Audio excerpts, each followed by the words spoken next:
Fashion দুনিয়ার সবচেয়ে আলোচিত আয়োজন মেট গালা এর ৭৮তম আসরেও দেখা গেছে তারকাদের ব্যতিক্রমী উপস্থিতি।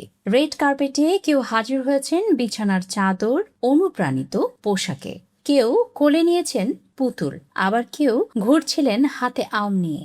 সব মিলিয়ে এবারের আয়োজন ছিল চমকে দেওয়ার মতো।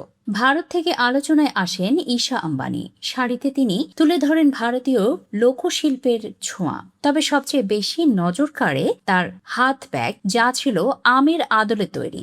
অনেকেই প্রথমে ভেবেছিলেন তিনি হাতে আম নিয়ে এসেছেন। তার ব্লাউজে ব্যবহার করা হয়েছে হীরার ঝলমলে কাজ, যা এসেছে নীতা আম্বানির ব্যক্তিগত সংগ্রহ থেকে নেওয়া ২০০টিরও বেশি পুরনো কাঠ হীরা দিয়ে।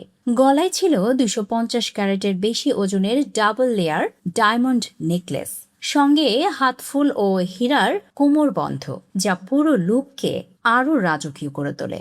এই লুক তৈরি করতে সময় লেগেছে প্রায় ১,২০০ ঘন্টারও বেশি এবং কাজ করেছেন ৫০ জনেরও বেশি কারিগর।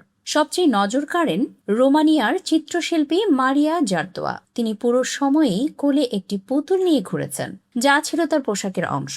শৈশবের স্মৃতি ও পুতুল খেলার দিনগুলোকে তুলে ধরতেই এমন থিম বেছে নেন এই ৪৫ বছর বয়সী শিল্পী। মার্কিন সুপার মডেল ও উদ্যোক্তা কার্লি ক্লসের সাজ নিয়েও ছিল আলোচনা। কেউ তার পোশাককে বিছানার চাদরের মতো বলেছেন, আবার কেউ একে সম্পূর্ণ ব্যতিক্রমী ফ্যাশন স্টেটমেন্ট হিসেবে দেখেছেন।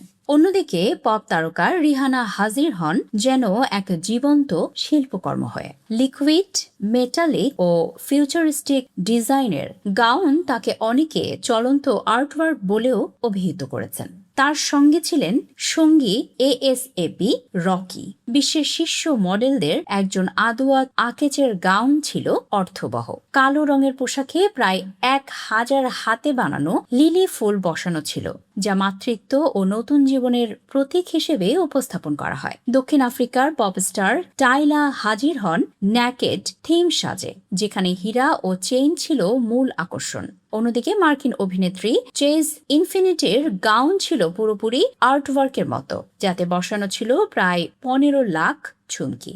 সব মিলিয়ে এবারের মেট গালা ছিল শুধু ফ্যাশনের নয়, বরং কল্পনা ও সৃজনশীলতার এক বিশাল প্রদর্শনী, যেখানে পোশাকই হয়ে উঠেছে শিল্পের ভাষা।